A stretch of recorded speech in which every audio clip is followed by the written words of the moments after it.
Ito po, masabaw, mainit at mausok pero masarap na umaga na naman ang hatid sa atin ni Maui. Mau, ano ba ang mga nakakatakam na pagkain dyan sa Jalan Sugbahan?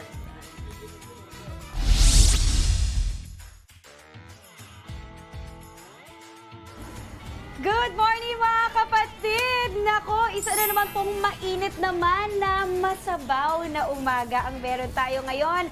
Dahil nandito tayo ngayon sa Jalan Sugbahan dito po sa Pasig. At nakikita natin marami na naman pong nakakain at nandito tayo ngayon sa kitchen nila para pag-usapan pa po ang kanilang mga best sellers at mga dishes dito. Makausap natin si Miss Lorena Orbi, ang operations manager po dito. Hi Miss Lorena! Good morning po, Ma'am Maui. Good morning kapatid, magay kayo sa ating mga viewers. Hello po, magandang umaga. Ayan, good morning, Miss Lorena. Nakikita natin mga sabaw po ang Okay. nandito. Kwentuhan niyo naman po kami, okay? So, kailan muna nag-start ang Jalan Sugbahan? Bali nag-start ang Jalan Sugbahan no February 28, 2024. Okay. This year lang. Yes po. Okay, so bago lang talaga.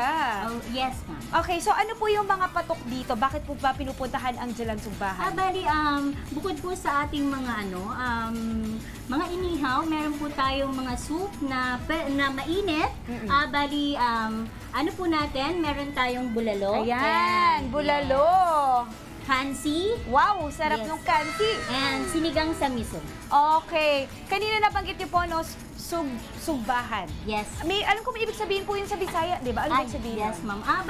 Bali ito ay it comes from the word suba from Bisaya word. Yes, na meaning ay Inihaw. inihaw. Kaya naman kanina, di ba, nabanggit yung nga rin po na bestseller, yun po yung mga ihaw-ihaw dito. Okay, Miss Lorena, thank you so much. Kasi ngayon po, pumunta naman ako dito kala chef. Okay, thank you, Miss Welcome. Lorena. Thank you. Okay, ito naman, it's time mga kapatid. Nandito sila Chef Francis at Chef Normie para turuan tayo kung paano ba gawin ang kanilang mga bestsellers.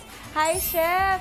Hello, okay, Chef Francis, ano po ang maitutulong ko sa inyo today or maituturo nyo sa akin today naman? Pagsisig po ng garlic butter shrimp. Wow, okay. Sarap. Paano natin gagawin? Ayan, so kailangan pag ganyan talaga yung plate ng sizzling ay talagang mainit na mainit. 'Di ba? Tama ba, Chef? Okay. Tapos, Lagyan po natin ng margarine. okay, margarine. Saan ko po ilalagay yung margarine? Saan? Yan po. Everywhere. Pahid lang. Uy! Talaga naman, nagsisizzle. Okay. Ayan. Alagyan ko na halos lahat. And then, ano pong next? Lalagyan na po yung garlic butter shrimp. Ita-transfer ko lang. Yes. Okay. Tingnan natin. Wow! Uy! Ang bango! Wow, mga kapatid! Amoy na amoy mo yung butter. At grabe, nakakatakam naman to kasi talagang pag sinerve sa'yo, talagang nagsisizzle pa, sobrang init. At yun para sa akin ang masarap pag ulam, yung mainit na ulam.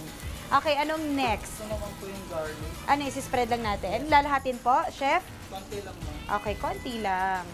Ganyan? Uy, tama po? Yes, ma'am. Eto, lalahatin? Spring onion. Lalahatin or konti? Konti lang. Okay, spring onions naman po. Ayan, wow! Iba rin talaga na pag maganda yung presentation. Ayan! Ayan na po. Ang ganda, di ba? At napakabango po. Okay, ngayon naman po kay Chef Normie. Thank you, Chef Francis. Tara, kuya, samahan niyo ako. Dito naman tayo kay Chef. Hi, Chef! Hello. Okay, ano pong ginagawa natin ngayong umaga? Nag-ihaw po tayo. Nag-iihaw. Apakasarap naman. Okay. Ito, yung sa inyong chicken. Ano pa tawag sa parting to? Pecho. Pecho. Kasi pag pecho, Mas malapad at mas malaman. which is anong part yun? Pakpak. Pakpak. Okay. And then meron din tayong mga barbecue, liempo. Okay. Paa. Paa. Okay, ako kasi personally, paang kinukuha ko talaga. Kasi bili ko sa leg. Sa leg, Chef. Okay.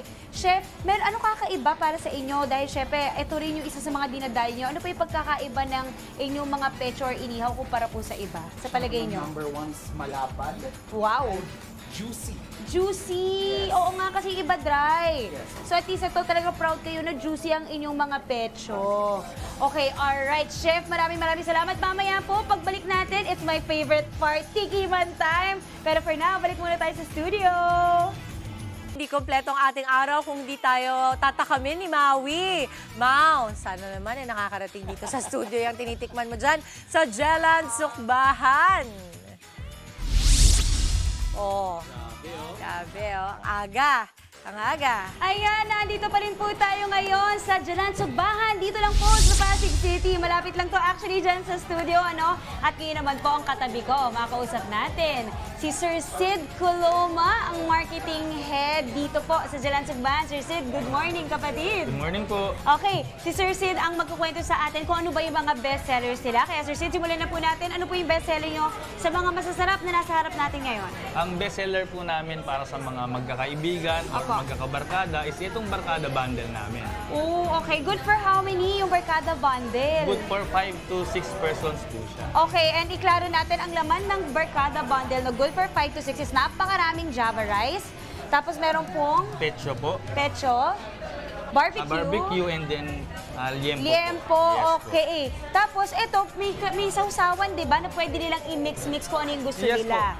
Okay, tapos itong mga sabaw na nasa harap natin ngayon, kanina, napag-usapan natin to, merong kansi, merong bulalo at ano yung Sinigang isa? sa miso Sinigang po. sa miso. Yes po. Okay. Oh, wait, papakita ko lang yung laman ha. Kasi talaga naman, napakalaman po niya mga kapatid. Kita niyo ba kuya? At mausok-usok. I love it. Okay. Gusto ko magsimula sa sabaw kasi gusto kong matikman. Kung talagang malasa nga ba.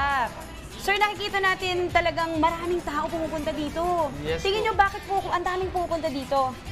Dahil po siguro sa service namin at saka sa food, lalo na yung mga chicken. Mga chicken, Yes ano? Pero nakita natin may pork sisig din. Yes Tapos po. kanina yung buttered shrimp yung ginawa natin. Sir, magkano po nag-range yung ganito yung mga pagkain from how much to how much po? Ang price range po ng mga food namin is 150 to 200 po. 150 to 200? Sobrang affordable na rin yun ha. Tsaka napansin ko ang mga customers nyo dito ay ano po, no? Yung mga talaga nagtatrabaho rin. Yes po, around the area lang po. Okay, nagkaano rin ba kayo? Nagde-deliver din po kayo? Yes po, free delivery po kami within 1 kilometer po. Ah, wow. Tapos Ng pag ano area. may charge na, ayan, Yes po. tatry na natin. Ito yung ginawa natin kanina at ihaw-ihaw.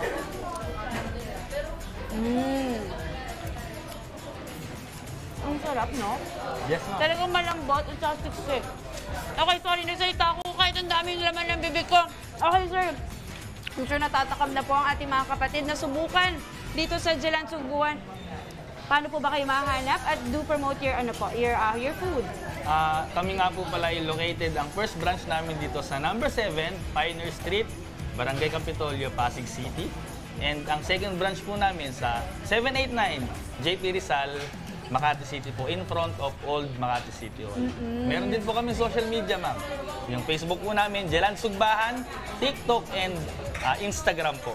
Search nyo lang po, Jelan Sukbahan. Jelan Sukbahan. At nakakatawa po mga kapatid ko, napansin nyo, nagkaroon agad ng second branch. Yes po. So, sabihin ko na siya kapatok na patok. Ayan. Sir Sid, maraming salamat Thank you po. po. Sobrang nag-enjoy kami at napakarami ko pa pong titikman mga kapatid. But for now, back muna po sa studio.